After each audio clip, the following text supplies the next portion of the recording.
Students, आपका स्वागत है। जैसे कि आप जानते हैं कि हमने क्लास 11 का बिजनेस स्टडी शुरू किया है, तो आज हम डिस्कस करेंगे यूनिट 1.2, जिसमें हम बात करेंगे business equal to industry plus commerce. तो सबसे पहले हम बात करेंगे बिजनेस की। बिजनेस में क्या इंक्लूडेड होता है? रॉ मटेरियल से प्रोडक्शन करना, फिनिश गुड्स बनाना और उन गुड्स को कस्टमर तक पहुंचाना, ये सारी एक्टिविटीज किस में इंक्लूडेड होती हैं? बिजनेस एक्टिविटीज में। तो बिजनेस एक्टिविटीज का हमारा पहला पार्ट है इंडस्ट्री। अब देखिए इंडस्ट्री का क्या काम है। इंडस्ट्री क्या करती है? रॉ मटेरियल को कन्वर्ट करती है किसमें? फिनिश गुड्स में। Raw material to finished goods. जो भी रॉ मटेरियल है उससे फिनिश गुड्स बनाना, वो किसका काम होता है? इंडस्ट्री का। तो अगर हम इंडस्ट्री की बात करें तो इंडस्ट्री में वेरियस टाइप ऑफ गुड्स को प्रोड्यूस किया जाता है, जैसे कि कैपिटल गुड्स, कंज्यूमर गुड्स और इंटरमीडिएट गुड्स। कैपिटल गुड्स वो गुड्स होते हैं जो प्रोडक्शन के लिए ज़रूरी होते हैं, जिसकी हेल्प से कोई अदर फर्म या अदर इंडस्ट्री प्रोडक्शन करती है, जैसे कि मशीनरी प्रोड्यूस करना। तो अगर एक इंडस्ट्री मशीनरी प्रोड्यूस कर रही है, दूसरी इंडस्ट्री उस मशीनरी से प्रोडक्शन का वर्क करती है। कंज्यूमर गुड्स, कंज्यूमर गुड्स वो गुड्स होते हैं जिसे कंज्यूमर डायरेक्टली कंज्यूम कर रहा है, जैसे कि मिल्क हो गया, क्लॉथ हो गया, ब्रेड हो गया। कंज्यूमर क्या करते हैं? दे directly purchase and consume the product. उसके बाद है हमारे पास इंटरमीडिएट गुड्स।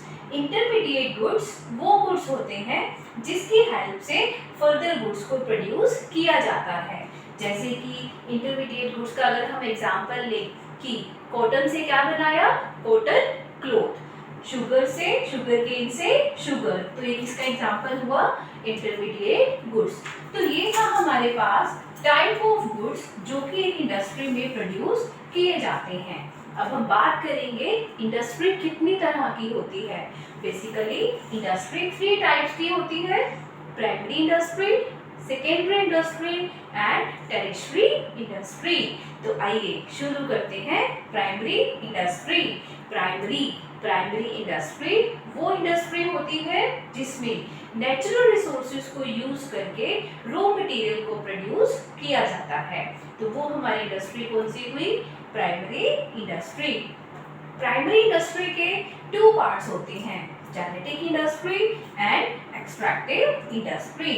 अगर हम जेनेटिक इंडस्ट्री की बात करें तो जेनेटिक इंडस्ट्रीज वो इंडस्ट्रीज होती हैं जो इम्प्रूवमेंट के लिए काम करती हैं। किसकी इम्प्रूवमेंट के लिए? प्लांट्स के इम्प्रूवमेंट के लिए, एनिमल्स की ब्रीडिंग के इम्प्रूवमेंट के लिए। जैसे कि प्लांटेशन किया जाता है तो वो किसका पार्ट है? जेनेटिक इंडस्ट्री का। एनिमल हस्बेंड्रीज किए जाते हैं, वो भी किसका पार्ट है? Genetic industry. यानी कि एनिमल्स का, प्लांट्स के ब्रीड्स को इम्प्रूव करना। उसके बाद हम बात करते हैं extractive industry. Extractive industry, extract करना, कुछ निकालना। एक्सट्रैक्टिव इंडस्ट्रीज वो इंडस्ट्रीज होती हैं जो बेसिकली रॉ मटेरियल निकालती हैं। कहाँ से? या तो अर्थ से, या फिर वाटर से, या फिर एयर से। जैसे कि अर्थ से क्रूड ऑयल निकालना, this is the part of extractive industry. उसके बाद हम बात करते हैं सेकेंडरी इंडस्ट्री। अब देखिए प्राइमरी इंडस्ट्री में हमने क्या बना लिया? Raw material. जब प्राइमरी इंडस्ट्री में हमने रॉ मटेरियल बना लिया with the help of different activities, उसके बाद हम बात करेंगे सेकेंडरी इंडस्ट्री। सेकेंडरी इंडस्ट्री वो इंडस्ट्री होती है जो रॉ मटेरियल को यूज करके फर्दर गुड्स की प्रोडक्शन करती है। अगर हम सेकेंडरी गुड्स की बात करें, इंडस्ट्री की बात करें, तो सेकेंडरी इंडस्ट्री में इंक्लूड किया जाता है manufacturing industries and constructive industries. Manufacturing industries वो इंडस्ट्रीज हैं जिसमें रॉ मटेरियल को यूज करके फर्दर गुड्स बनाए जाते हैं, जैसे कि स्टील के बर्तन बनाना, this is the part of manufacturing industry. उसके बाद हम बात करते हैं कंस्ट्रक्टिव इंडस्ट्री की। कंस्ट्रक्टिव इंडस्ट्रीज वो इंडस्ट्रीज होती हैं जो वेरियस मटेरियल बन चुका है, जैसे कि अगर हमें एक बिल्डिंग बनानी है तो बिल्डिंग बनाने के लिए हमें जिस जिस मटेरियल की ज़रूरत है जैसे कि हमें ब्रिक्स की ज़रूरत होगी, सीमेंट की ज़रूरत होगी, हमें सरिये की ज़रूरत होगी। तो इन सारे प्रोडक्ट्स को, इन सारे गुड्स को हम क्या करेंगे, सेकेंडरी इंडस्ट्री में कंस्ट्रक्टिव इंडस्ट्री की हेल्प से क्या करेंगे, बिल्डिंग को क्रिएट करेंगे। तो ये हमारा है कंस्ट्रक्टिव इंडस्ट्री। अब उसके बाद हम बात करते हैं टेरेस्ट्री इंडस्ट्री। अगर टेरेस्ट्री इंडस्ट्री को हम डीपली समझे तो टेरेस्ट्री इंडस्ट्री क्या है, सर्विस इंडस्ट्री, जिसमें सर्विसेज प्रोवाइड की जाती हैं। अब कौन कौन सी सर्विसेज प्रोवाइड की जाती हैं और क्यों की जाती हैं। अब देखिए, ये सर्विसेज क्यों प्रोवाइड की जा रही हैं, ताकि जो हम बाकी प्रोडक्शन कर रहे हैं गुड्स की, ताकि उसमें कोई भी हिंड्रेंसेस ना आए, कोई भी रुकावट ना आए। तो टेरेस्ट्री इंडस्ट्री में इंक्लूड किया जाता है ट्रांसपोर्टेशन सर्विसेज, ताकि रॉ मटेरियल को एक जगह से दूसरी जगह तक आसानी से पहुंचाया जा सके। वेयर हाउसिंग, वेयर हाउसिंग में हम मटेरियल को स्टोर करते हैं ताकि जब हमें मटेरियल की ज़रूरत हो, मटेरियल अवेलेबल हो जाए। उसके बाद हम बात करते हैं बैंकिंग की। बैंकिंग क्या करता है, फाइनेंस प्रोवाइड कराता है ताकि बिजनेस अच्छे से मूव कर सके। उसके बाद हम बात करते हैं इंश्योरेंस की। अब देखिए, इंश्योरेंस क्या करता है, इंश्योरेंस रिस्क से कवर अप कराता है, किसे, बिजनेस को।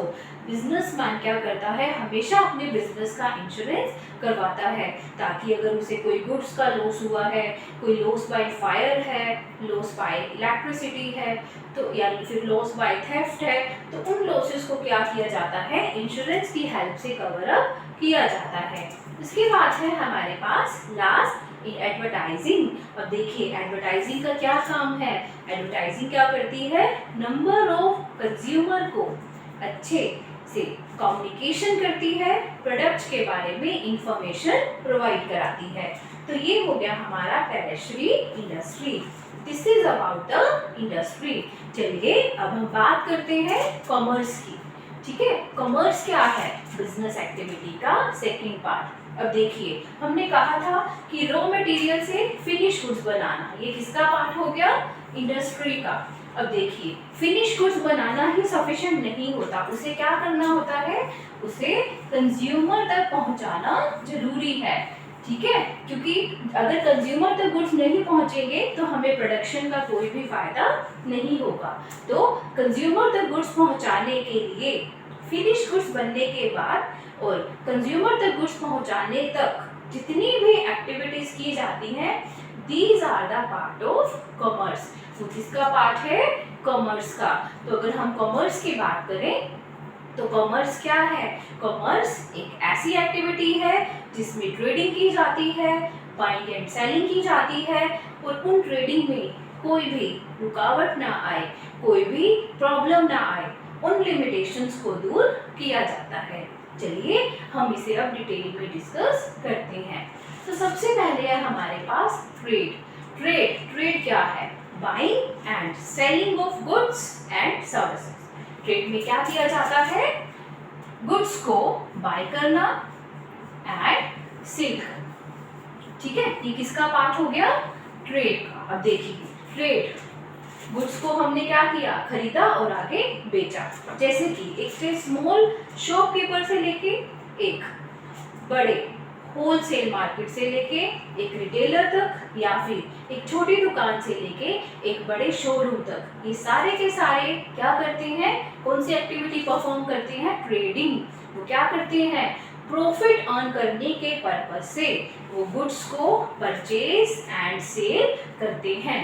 This is called trade. अब देखिए, ट्रेड में बेसिकली टू टाइप है, home trade and foreign trade. अब देखिए, होम ट्रेड मतलब जो घर में ही हो रहा है। ठीक है, जो नेशनल कंट्री है, जो नेशन है, कंट्री की बाउंड्री के अंदर जो ट्रेड हो रहा है उसे हम क्या बोलेंगे, होम ट्रेड। अब देखिए, होम ट्रेड में क्या होता है, होम ट्रेड में लोकल मार्केट होती है, जिसमें लोकल एरिया में क्या प्रोवाइड कराया जाता है, जैसे कि fresh milk, vegetables, these are the example of local trade. उसके बाद क्या किया जाता है, लोकल ट्रेड के बाद स्टेट ट्रेड।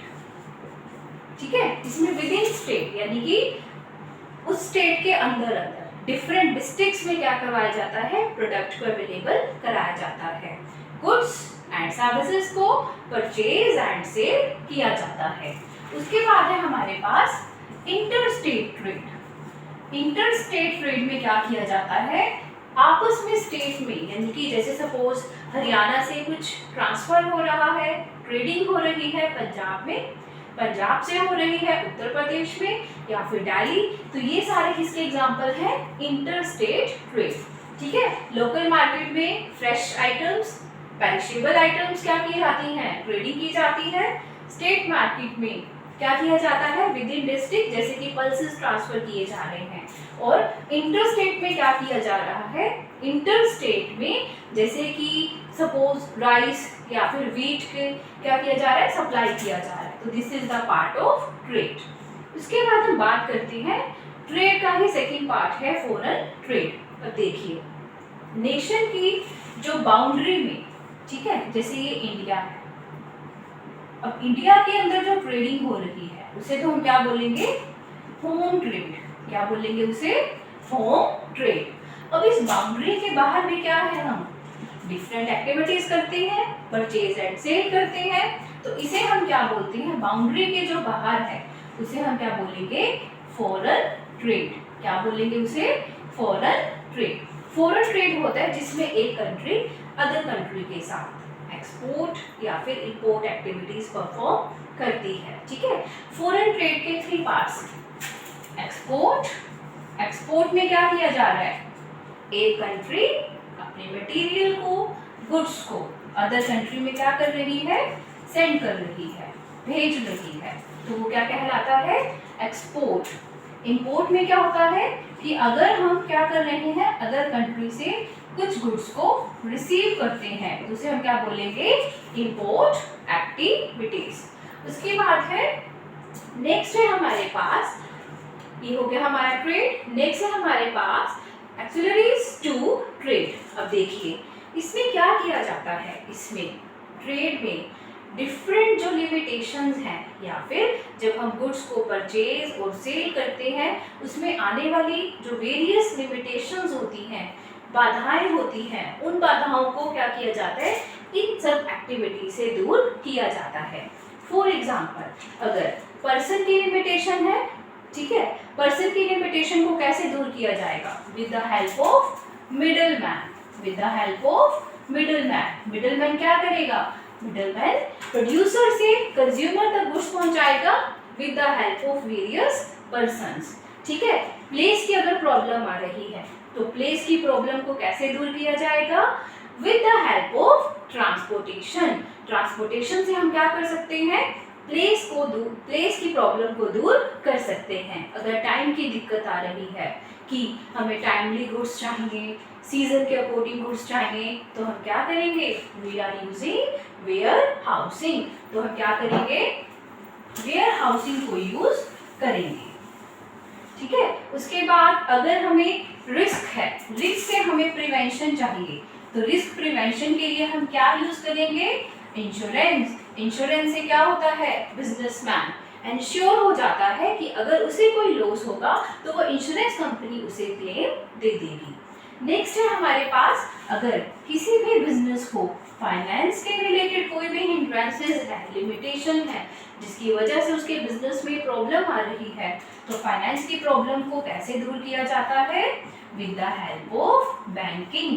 बैंकिंग सर्विसेज क्या करती हैं, बैंकिंग लोन प्रोवाइड कराते हैं रिजनेबल रेट पे, ताकि बिजनेसमैन ग्रो कर सके। उसके बाद है इंफॉर्मेशन। अब हम चाहते हैं कि जो भी एक फर्म प्रोडक्शन कर रही है, गुड्स या सर्विसेज को प्रोड्यूस कर रही है, वो ज़्यादा से ज़्यादा लोगों को उसके बारे में पता चले। तो ये प्रॉब्लम कैसे दूर होगी, इंफॉर्मेशन ज़्यादा से ज़्यादा हम कम्युनिकेट करना चाहते हैं अपने प्रोडक्ट के बारे में, तो ये सारी इसको फैसिलिटेट कौन करता है, एडवर्टाइजिंग।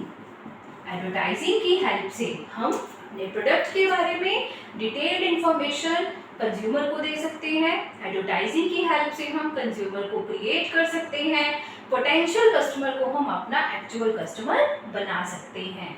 तो ये था हमारा आज का टॉपिक, जिसमें हमने डिस्कस किया कि बिजनेस एक्टिविटीज़ में इंडस्ट्री और commerce. Basically 2 type of activity included होती हैं। फिर हमने इंडस्ट्री के डिफरेंट पार्ट्स किए और फिर हमने कॉमर्स के डिफरेंट पार्ट्स किए।